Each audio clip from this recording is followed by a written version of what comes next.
probably the most helpful thing of recognizing that I was autistic was being able to allow myself as an adult to be autistic. So allowing myself to go, you know what, I actually need to do some sensory integration. I need to spend some time with my special interests as a way to manage, as a way to reduce burnout. I allowed myself to stop masking quite so much and be okay with some people might not like that, because I was putting so much effort in to perform in certain contexts, thinking like at work, that I stopped doing that so much. And then it's made life a bit simpler. Welcome to the Focus and Chill podcast, where we discuss unconventional productivity tactics designed for neurospicy people. I interview neurodivergent guests who've figured out secrets for getting a ton of amazing work done without burning out. I'm your host, Jeremy Nagel. I'm an ADHD software developer turned startup founder and PhD candidate. I built FocusBear to help with my own productivity and burnout challenges. Welcome to episode 118 of the Focus and Chill podcast. I'm thrilled to be joined by Dr. Tom Nicholson today. Dr. Nicholson is a prominent ADHD and neurodiversity expert who delivers bespoke talks, consultations, and training deliveries for organizations wanting to improve their understanding of neurodivergence.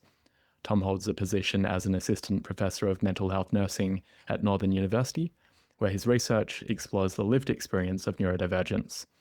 Tom is also a qualified mental health nurse with experience working within a children and young people's neurodevelopmental assessment service.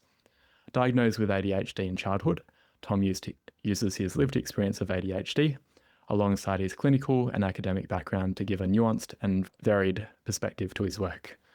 Welcome to the show, Tom. Thank you very much for having us, and hello everyone. I'm really looking forward to having a hopefully interesting conversation about all things productivity, neurodivergence, and my experience. Yeah. Well, keen to begin from when you were a child and you got diagnosed. Can you tell us about that process? Yeah, absolutely. So I am one of the less common neurodivergence in what's seemingly in the world today, where I was actually diagnosed very young. I was diagnosed in 1996 at 5 years old. I was the kind of stereotypical naughty boy. It was my narrative growing up, and I'm going to talk probably a little bit more about that as we go on, where it was actually quite a negative, challenging experience. My mum is a mental health nurse and was for 35 years, and incredibly loving, attachment focused, wonderful sort of childhood. But then when I entered the educational system, things really started getting difficult, and I really started struggling with a lot of things. And the educational system just didn't quite work for me at that time. I was diagnosed ADHD when I was 5 years old. I was on a trialing medication at an earlier age than is typical at that time as well. It was a Ritalin. Medication worked quite well. And then when I was 29, so that 5 years ago, recognized that I was also autistic as well. So actually missed my multiple neurodivergence, even as a specialist in this field, until I was about 29. And I think we might end up talking about that a little bit as well. What led up to that recognition when you were a bit older? It was fascinating, really. So I grew up with this narrative of knowing I was ADHD. I knew I was neurodivergent. So there's this term in mental health called diagnostic overshadowing, where any difficulty or idiosyncrasy that I had or unusual trait, I would link that back to my ADHD. So I'd say, oh, the reason why I've got obsessional special interests, well, that's part of my ADHD. The reason why I sometimes struggle a bit socially, that's probably part of my ADHD as well. And not really recognizing that autism was in the mix. And then when I became ADHD specialist and was an academic, I had a lot of friends who were incredibly great clinicians. And one of them turned to me one day, and a good friend of mine said, "You do know you're autistic as well, right?" And I was like, "Am I?" And she was like, "Tom, I would diagnose you today." And I was like, "Oh my God, you're right." And it was almost like this light bulb moment for me of reassessing the sort of diagnostic criteria for autism in my own life and going, oh yeah, I hit all of these, but I'm a little bit of a nuanced and atypical presentation in some ways. I'm very good at masking. I was recognized as gifted when I was 15. And so I think I was able to use that sort of gifted status a little bit to mask and hide and minimize the impact of some of my traits and some of my autistic traits as well. And now my life is very much dominated by that ADHD autism presentation. And of course, ADHD and autism couldn't coexist in the UK until 2013 anyway. So it was only in 2013 that they were allowed to diagnose both at the same time. So I was just following the medical advice for a long time anyway. Yeah. It Yeah. must be quite common. For me, it was the other way around, that I was very convinced that I was autistic from a young age, and then got the diagnosis confirmed around the age you got diagnosed with ADHD. But then I didn't think that ADHD was there, and it was only in retrospect that I realized, hang on, all of these coping mechanisms that I thought were just me being really interested in productivity and having a lot of different special interests, actually that's ADHD presentation for me. I guess it was great for me understanding my life in retrospect. Was it like that for you, that you were able to look back and understand some of the challenges? Massively. So I'm very open about my experiences growing up. So as I say, my family was attachment focused and loving and very, very positive and affirming. But my educational journey was, I describe as institutionally abusive and traumatic. I had a really challenging educational journey because of the way in which then I was treated through education, the narrative, I was the naughty boy, I was the problem boy, I was really struggling, but it was very much you aren't good enough, you shouldn't be here, even though I was doing very well academically. So that academic strength allowed me to kind of get through without doing any homework, with constantly being kicked out of the class, being with the headmaster, most lessons, not having any breaks. But then when I recognized I was autistic as well, I was then able to almost reappraise some of those experiences in my early life and going, I've always struggled. I was always very good at making friends. And I think that like ADHD impulsivity, that hyperactivity, that very openness, really good at making friends, and then would struggle to keep them long term. And sort of, I would struggle to get past certain, say if someone has a really strong opposing value or moral compass to me, I just would really struggle to get past that. Things like, I love debating. I've been in debate societies. I love not arguing as such, but debating and challenging and questioning and philosophy. Not everyone loves that. And not knowing when to maybe stop talking about things that I'm deeply interested in, or not everyone wants to have a debate about politics or veganism or education on a Friday night. There was those sorts of things as well. And then probably the most helpful thing of recognizing that I was autistic was being able to allow myself as an adult to be autistic. So allowing myself to go, you know what, I actually need to do some sensory integration. I need to spend some time with my special interests as a way to manage, as a way to reduce burnout. I allowed myself to stop masking quite so much and be okay with, some people might not like that, because I was putting so much effort in to perform in certain contexts, thinking like at work, that I stopped doing that so much. And then it's made life a bit simpler. I don't really care about some of these things, but I was putting a lot of work and effort in for that like social performance, wanting to fit in, wanting people that like me, wanting to have colleagues at work who were friends, and recognizing that I actually prefer that split between work and home, little things like that. So I think late diagnosis, even when you know you're neurodivergent, can help me contextualize lots of little things in a way that can be really helpful, or also a little bit like a grieving process as well. Like you're almost going, I put so much effort in for so long and didn't really need to, and life could have been a bit easier. Yeah. Yeah, if only. If only. But I guess at the same time, going through those rough times has probably given you some skills for masking when it's needed. And hopefully you don't have to use them as often, but there will be time still. Yeah, I think one of the things that I'm really interested in with neurodivergent people generally is this concept of like justice sensitivity, where many neurodivergent people who I work with and speak to are deeply affected by injustice, and I have underdog stories and people who are marginalized and discriminated against. And I've found that for me, like my difficulties through education although were really, really challenging, have just been the fuel for my underpinning value and message of, I don't want any children to have the experiences I had.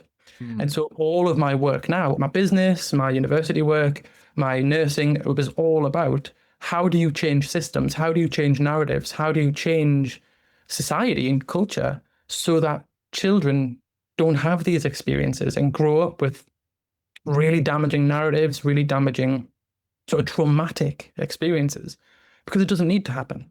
And we're getting better, but there's still a lot of work to be done, I think. Yeah, absolutely.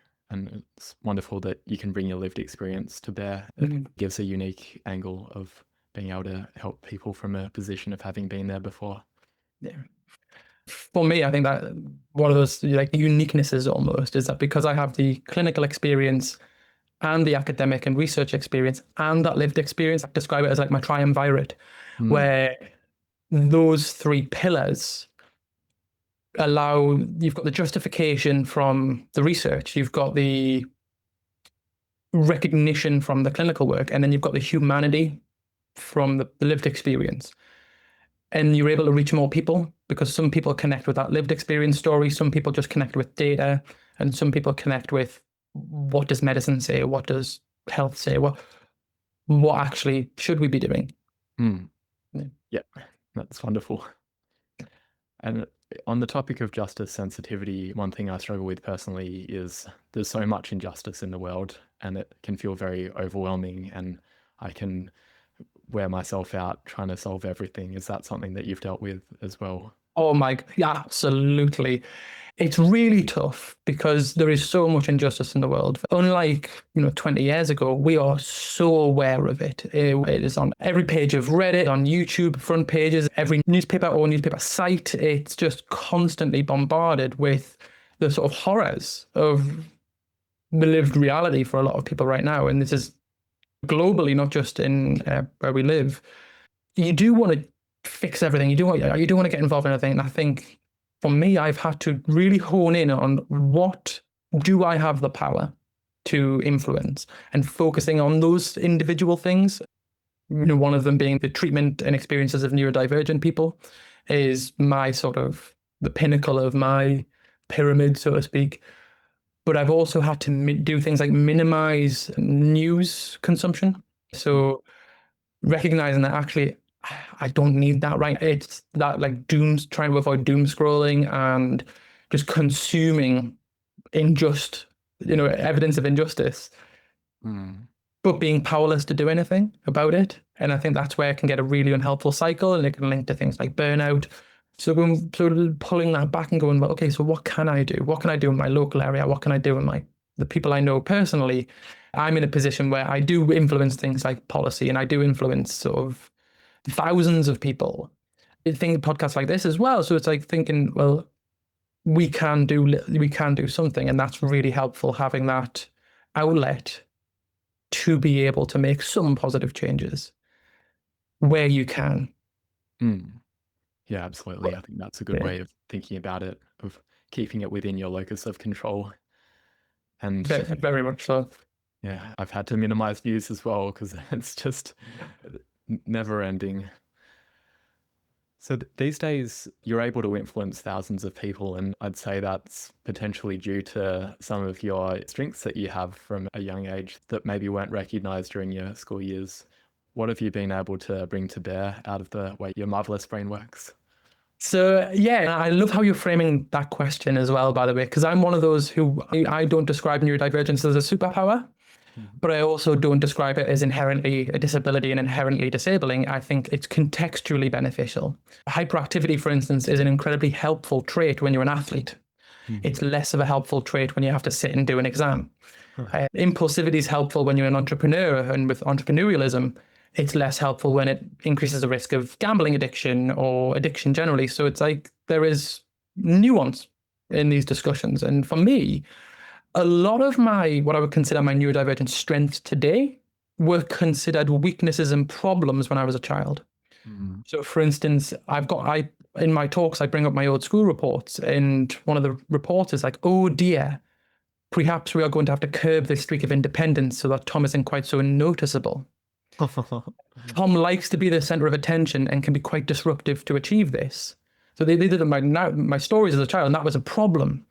Whereas now, my career is being the center of attention. My career is talking excessively. So those hyperactive traits of talking too much, being disruptive, being overly passionate, not waiting for other people to do things, but doing it myself and just throwing myself forward, they are incredibly beneficial strengths in the role I'm in now as a public speaker, as a professional trainer. Of course, I've manufactured my life to pivot to be in these positions where I can maximize my strengths. I have more control now than I did in my early career. How can I minimize my impairments or my difficulties, but maximize my strengths? Thinking about my special interests, I've kind of got like 2, 3. One is ADHD, neurodivergence, which is great because that's my career and my life. But another one of my special interests are reading books. So I've read 45 books this year. I read 75 last year on top of all my work because I just love it, a voracious reader. And I run a book club and I talk a lot about books and I use books in some of my training as well. And I love board games. I'm a avid board gamer. So I also am a committee member of the biggest board gaming group in the northeast of England, Clubhouse Gaming. I've got 3 research projects on right now about board gaming and inclusivity, board gaming and the experiences of neurodivergent people. I don't know if you've ever heard of the game Blood on the Clock Tower, but we've got a project coming up about how neurodivergent people play social bluffing games and whether actually there are strengths that neurodivergent people have when playing social bluffing games. If you think about like the traders, but in a more complex board game, that's Blood on the Clock Tower. Highly recommend it. It's a great game. So again, that's like pulling those strengths, those interests, and that hyper focus, like over focused attention that I do have, and I can get really obsessional. If I can direct that into my work, I'm unbelievably productive. When I was writing my PhD thesis, I was writing like 1,000 words an hour, but I couldn't do that for 6 hours straight. And again, that's something I'll talk about a bit later about managing burnout and managing productivity, is I am inordinately productive in very specific short bursts. I maximize those short bursts as best I can, but don't expect myself to be that level of productive all of the time. I'll have to ask more about that because I've just started a PhD. I probably need some advice on writing. It's a journey. PhD is absolutely a journey. Supervised PhDs now, but it's unlike anything else in education. And it's both a wonderful journey, and I did love doing a PhD, but I often wouldn't recommend it to people unless they are so deeply passionate about a specific topic that they can just answer one question for 3 to 5 years and just delve deeper than anyone else in the world has delved into your one small window of knowledge. And for me, that was so exciting. I loved that. I loved being able to spend just weeks and weeks and months reading and learning and challenging and just having coffees with academics. And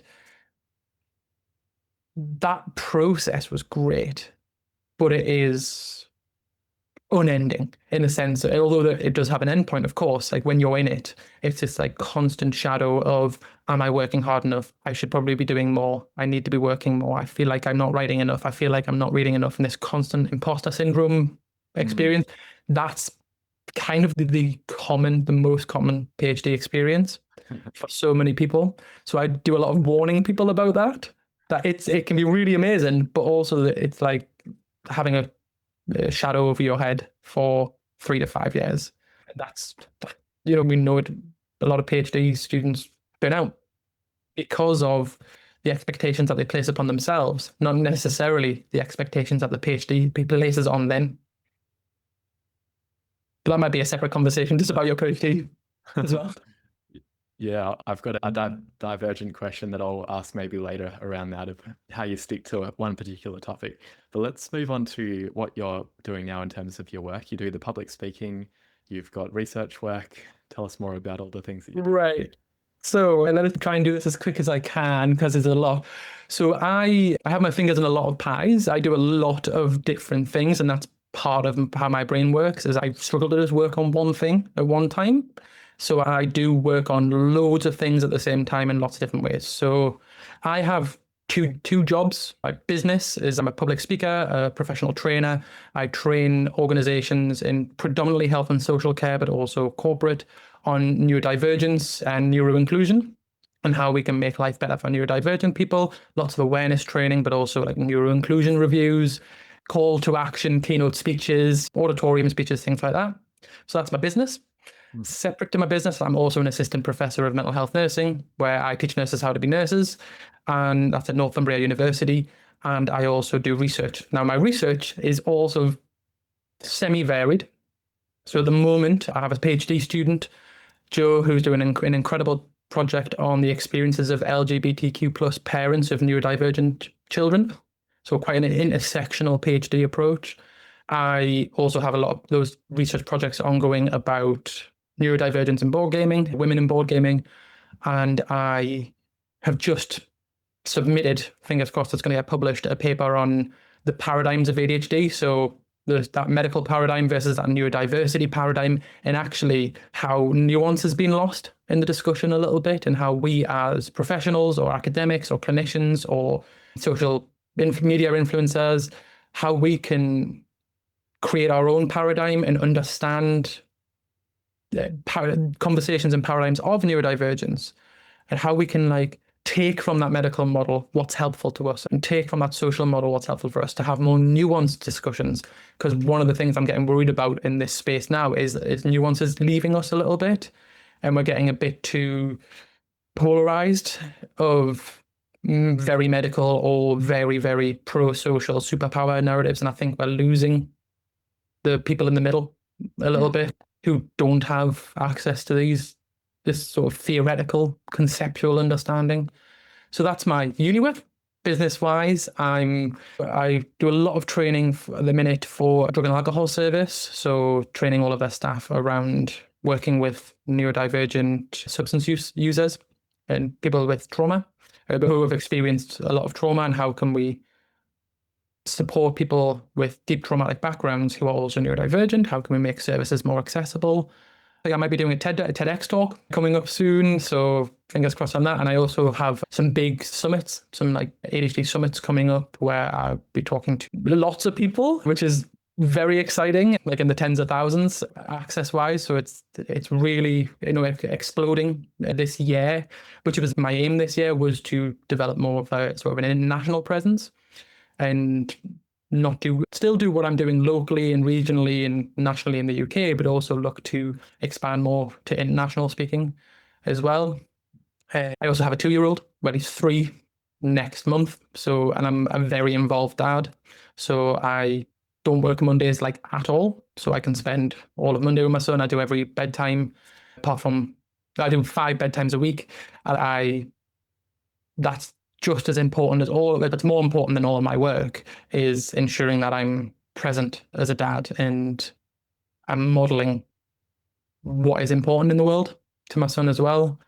So yeah, it's been a busy few years. It sounds wonderful that you get to combine all your interests and you're able to do it in a way where you've got family time. And I also love the research touching on board games as well. And it's probably very applicable in terms of broader spaces outside board games too. Yeah. So the next question was about what do you enjoy doing in your off time? You've kind of already answered that. You've got your son, you mentioned being the committee member and doing a lot of board games. And anything else that you enjoy doing in your... So I briefly mentioned this. I love board games. I also love video games. So I'm currently learning speed running of the Halo series on the Master Chief Collection. As I say, I read voraciously. I'm reading through the Red Rising series at the moment. I do a lot of sort of fantasy sci-fi reading, but also I used to read a lot of the productivity sort of self-help books, and I must have read well over 100 of them. I've moved away from some of that now, and I'm much more now just reading purely for pleasure, running a book club about that. And yeah, so it's I also run D&D, very, very busy, but in loads of stuff that I find deeply enjoyable. Nice. Sounds like a really fun life. And it gives me hope as well, because I'm expecting my first child in a couple of months and Oh, congratulations. picturing a life where I won't have much time for my special interests, but you're saying it is definitely possible. Was it something where for the first 6 months or so you had to cut a lot of things back, or how did it turn out for you? 100%. Another area of interest to me, again, right, sort of from a research perspective and as like sociologically, is early fatherhood, because I think we are terrible as a society, and I think this is global, at supporting new dads and new fathers through that transition. We're much better at supporting new mums, but when it comes to fathers, we are very much sort of not expected to be involved. We're very much pushed to the wayside, and loads of little things that happen. For instance, I don't know if this is the same for where you are, but after mum's given birth, if she has to stay, mum and the baby has to stay overnight, dad has to go home. Mm-hmm. And it's like, what message does that send to fathers? What message does that? It sends a message of, this is not for you. You are not that important right now. Even though your partner has gone through an incredibly physically traumatic experience, I think she's going to be exhausted. There's going to be so much going on. And you're probably better suited to have the energy to do childcare. But we send this message of pushing fathers away. So in those first sort of few months, I'm really interested in how do we get dads more involved? Because yes, if you are the type of dad who wants to be involved and wants to be deeply involved, then your life has to turn upside down a little bit. If your sleep will take a hit, and when sleep takes a hit, pre-existing difficulties, pre-existing mental health difficulties. If you've got like sensory needs, they're likely going to increase. They're going to get a bit harder. But then your access to coping strategies and your access to sort of things that you do to stay well in self-care also reduces. Well, the alone time disappears. Almost entirely. And I don't think we prepare people enough for that. And when you're neurodivergent, especially when you're autistic, like that change, if you struggle with change, it's such a huge change. It's a change in who you are, your identity, your weekly routine. I know at some point we might talk about sleep, but for 10 years, I would go to bed at 2 a.m. and I would wake up at 10. And that was a cycle that really worked well for me. I wake up at 7 a.m. every day now because I don't get a choice. Because that's when my son wakes up. Well, my son wakes up at 6:30, and my wife does some of the morning. But like my entire circadian rhythm has to change. Right, my entire routine has changed, and that's fine. And I'm glad of that because life is better. But it's a big transition. I had to go to audiobooks for a period of time, listening to audiobooks while I was rocking my son to bed for the first few months because I couldn't read. Because I was also so tired I couldn't read. And I was actually writing my PhD thesis in the first year of his life. So that was, again, that's burnout city in terms of just how much was going on. I would stay up until 4 a.m. for the first 15 weeks. I stayed up till 4 a.m. and I did all the childcare till 4 a.m. And then my wife would take over because my son didn't sleep very well. I was writing my PhD thesis at 1 a.m, midnight, 1 a.m. That was my most productive time for writing my thesis. And I'd have my son in the next to me crib, like literally next to us while I'm typing away. Yeah, you don't see that type of stuff in productivity books. You don't see that type of stuff in it's get up at 4 a.m. and, before everyone else wakes up. And there's often like these really helpful for many people sort of advice. But for me, that just didn't work. The absolute opposite was really helpful for me, was finding ways to just make it work as best you can. And also accepting that it's probably not going to be your best work.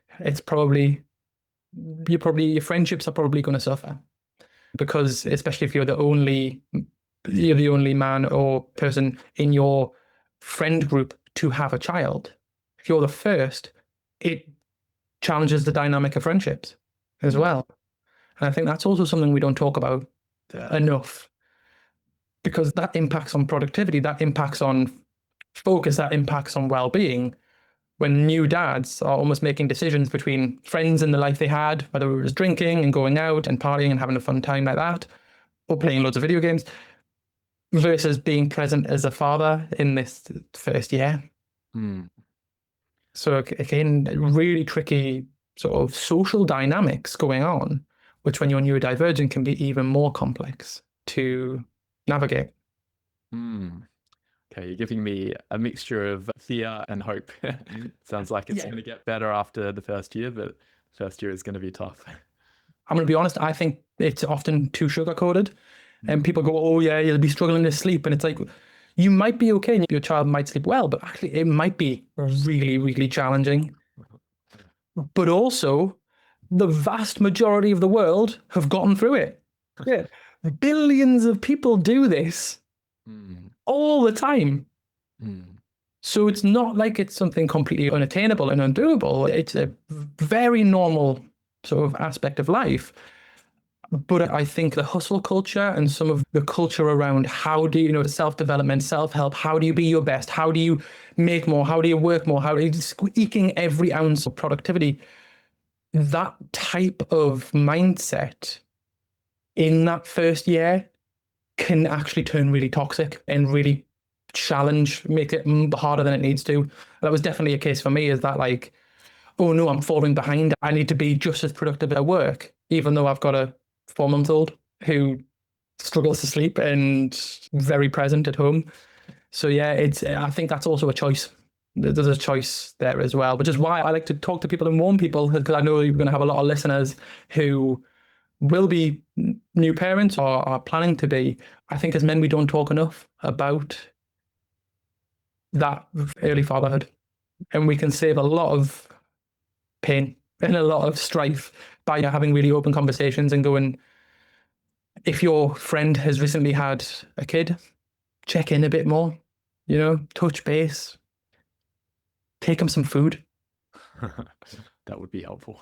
Offer to watch the kid for 20 minutes while he goes and has a shower, because you get to choose shower, sleep, or eat, or clean. Pick one. That's what it feels like at times. So practical help can be just life-saving. Yeah, wonderful. I'm glad you talked about that. It's definitely a topic that needs to be talked about more. And so the point around avoiding toxic productivity, is that part of why you've stopped reading as many of the self-help and productivity books? Yes, I am. So, as an ADHD, as a neurodivergent person growing up, I personally, I know loads of people I've spoken to, thousands of people I've spoken to, have said that growing up, you're consistently told you're not good enough, that there's something wrong with you, you're defective, you're a problem, really damaging, unhelpful narratives. And so what sometimes people do, well, quite a lot of people do, is they try to overperform to make up for that. So they try to compensate. I'm going to work harder, more hours, push myself. I'm going to read all the productivity books. I'm going to do as much as I possibly can. I'm going to prove myself. I'm going to show them. And I went down that journey as well. I'm going to show them. I'm going to get a PhD. I'm going to be a doctor. I'm going to really show them they were wrong. And that can be really helpful up to a point. That can be the drive and the passion that gets you where you want to be and fuels you and can be really helpful for success. That can tip too far in the other direction, where the sort of comparison trap of, depending on who you watch on YouTube, depending on what content you consume, Instagram's terrible for this, of looking at how successful everyone is and how great their cars are or how great their gym routine is. And I found that when I was consuming lots of self-help stuff, I was taking some advice and it was helpful. But it was like, oh, I can't do that. Oh, that one doesn't work for me. How can they manage that? It became, I failed at that. I failed to incorporate that technique. Why am I not doing this faster? And it ended up being a way to self-berate. It ended up being a way to go, oh, you're not good enough. And when I pulled away from that a little bit and went, I want to be productive. I want to be successful. I want to do these things. These are things that are important to me. But when you're just in that space constantly, and you have that pre-existing belief of not good enough, then it can turn quite toxic, and it turns into that toxic productivity. Not for everyone. For some people, they find it incredibly invalidating, incredibly beneficial, rewarding, and really exciting to learn new techniques and try them out. And that's wonderful for them, and it's great. But for people, for myself, that didn't quite go in that direction. And now I can dip my toe in a little bit and go, I'll try this new thing. If it doesn't work, I'm not going to beat myself up about it. Mhm. Yeah. Yeah, that sounds like a really healthy mindset. What are some of the things that you found unhelpful? You mentioned the wake up at 4 a.m. and go to the gym and all that sort of thing. That's not your jam? I think, so much of the productivity world is about like early morning, isn't it? It's, starting the day right. And that's great. That works really well for lots of people. So I'm not going to sort of negatively talk about it as such. But for me, I always struggled with sleep. I went to a sleep consultant and we found that my circadian rhythm is like about 90 minutes ahead. So for me, staying up later and waking later is actually much more beneficial for my circadian rhythm and for my energy levels and productivity than getting up really early. Mm. So that sort of stuff doesn't help. I find that when the day is coming to a close and it's 7, 8 p.m., maybe others are asleep, I'm really quite productive at that point.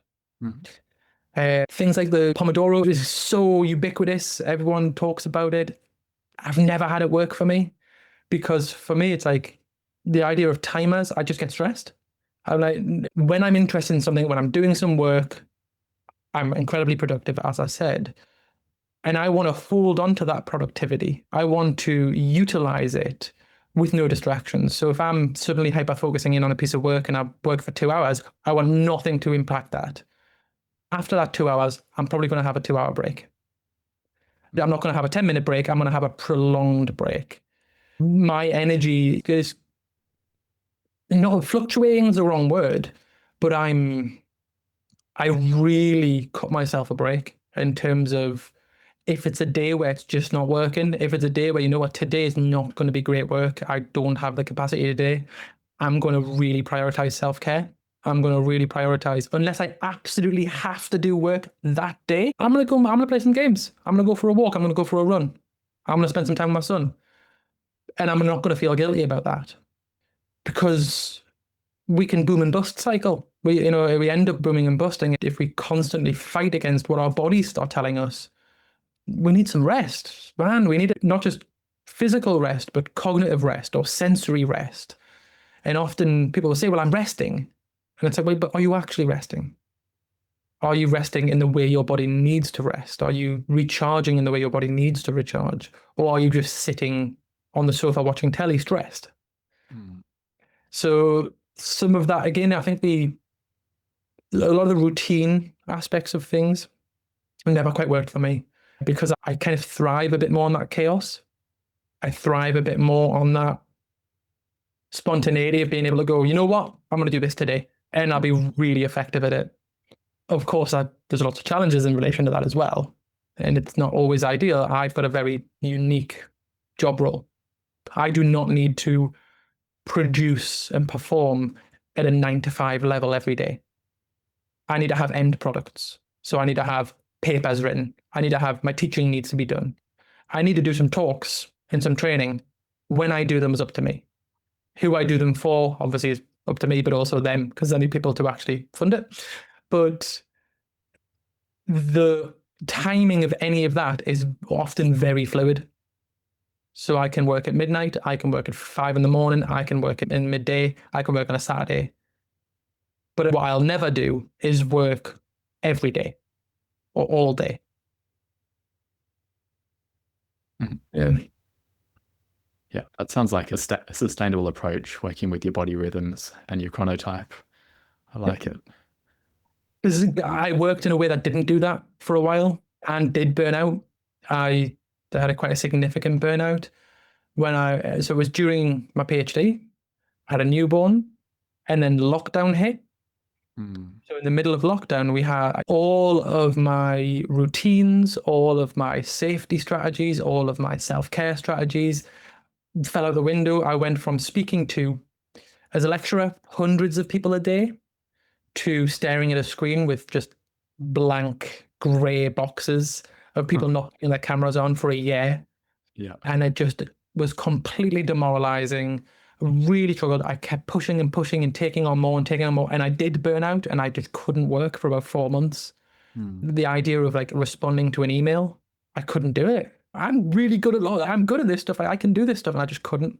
And my body was basically telling me, stop. I'm going to make you stop. Mm. And so I had about 4 months off. I'd never done that in my life. The idea of taking time off, I didn't like the idea of taking time off. I almost prided myself on not taking sick days. Mm. And then when I burnt out, and it was a real wake-up call of, oh, this is unsustainable. And actually, that mindset's unsustainable. The idea of like celebrating that you've never taken time off. That's, when you think about that and you actually like really analyze it, that's deeply unhelpful from a productivity perspective, but also from a well-being and mental health and physical health perspective. Yeah. So since then, that was about 3-4 years ago now. Since then, my entire relationship with work has changed. My entire relationship with everything has changed to, I believe, a much more sustainable one. Of, this is important. This is important. Work is important, but it's not that important because nothing's more important than your health. Yeah. And again, you might experience this yourself, where when I became a father, it stopped just being about me. Mm. And that was really helpful to being able to externalize almost my own well-being of, I'm not just taking breaks. I'm not just changing my relationship for me, but it's also for my son. Mm. It's also for my family. Small children probably notice it as well, more than perhaps other people when you're not present and when you're tired.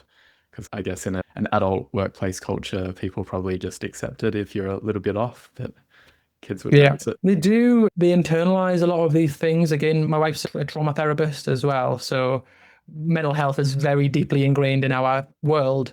So we're very aware of the impact of these things on children, especially in these formative years. So going like, actually, you hear those quotes about the only people who remember how many hours you worked are your children.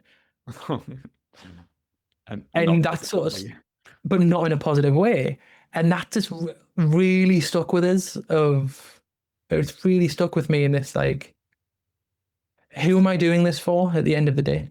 Could I be more successful, quote unquote, whatever metric of success you want to use? Potentially, could I earn more money? Yeah, probably. But is it worthwhile? Is it worth it? I think when you pull back from that space, especially in that sort of, when you're in an area where maybe you are being paid quite well, you are quite successful and life is quite good, and all of your colleagues are in the same boat, but then all of a sudden it becomes so-and-so just bought a new house, someone else just bought a new car, and then that comparison trap comes in. It's really easy to get caught up in that for a long period of time. What was my goal originally? What was my goal when I was 15, 16, 17, 18? What was my goal when I started this job? Where did I want to get to? If you wanted to become CEO, fair enough, you're probably going to need to hustle and make a lot of sacrifices. Like, if that's your goal, you're going to have to make more sacrifices than someone who doesn't want to do that. Fair. But if it was just to be, secure, financially secure, maybe even thinking about retiring early or something like that, where are you now? And do you really need to be pushing it as hard as you are right now? Or is this more of a marathon than a sprint? Or are you in an industry where actually you really need to hammer it now because the industry is going to change with like the rise of AI, or the industry is going to change because of like what's happening sociopolitically, at which point, okay, do the hustle now, but make sure you actually do have the break coming up. Don't just tell yourself you're going to have a break in 9 months, and then in 9 months' time, there's a new project. But there's this real like self-reflective honesty. I can't even remember what the original question was, by the way. I'm just on a tangent right now of this self-reflective honesty of, where am I? Am I happy with where I am? If I'm not happy with where I am, why am I not happy? Mm. Because that why can be really powerful. am I not happy because I'm actually just living out the stories I was told as a child when teachers told me I would never amount to anything when I was 5 years old? That's what happened to me. And am I just trying to prove teachers who aren't alive anymore wrong? Or am I doing this genuinely because it's something I'm passionate about and deeply care about? That's a wonderful question for us to all ponder. And I think that was my final question of, do you have any words or ask for the audience? And I think that's a great way to end it, of why are you doing this? And do you really need to? Do you have to push that hard? Thanks so Do you much. really want to? Yeah. What do you actually want? Because we get so caught up. Borrow other people's wants and dreams instead. Yeah, and don't get me wrong, I still do this today. I still struggle with this today. I still find myself looking at my emails at 7 p.m., 8 p.m. when I'm supposed to be with my son, and then going, this is not what I want to be doing. But it's not about being perfect either, because productivity trap of perfection. It's about moving in the right direction. Yeah, absolutely. If people want to connect with you, to hire you, or just ask you a question, where's the best place for people to reach out? So there's a couple of places. My website is drtomnicholson.com, at Dr. Tom Nicholson on Instagram, and Dr. Tom Nicholson on LinkedIn as well. I'm fairly active on LinkedIn, where I post at least weekly about something, and I also do the occasional blog about something in a bit more depth. You can contact through my website, or messages on LinkedIn, or email at tom@drtomnicholson.com. Wonderful. Thanks so much, Tom. We'll wrap the show with that. Thank you very much, Jeremy, and good luck, everyone. Thanks for tuning in to this episode of the Focus and Chill podcast. To listen to other episodes, jump onto podcast.focusbear.io. If you'd like to be a guest on the show, or you know someone who'd be a good fit, email us at team@focusbear.io. Otherwise, stay focused, stay chilled, and peace out.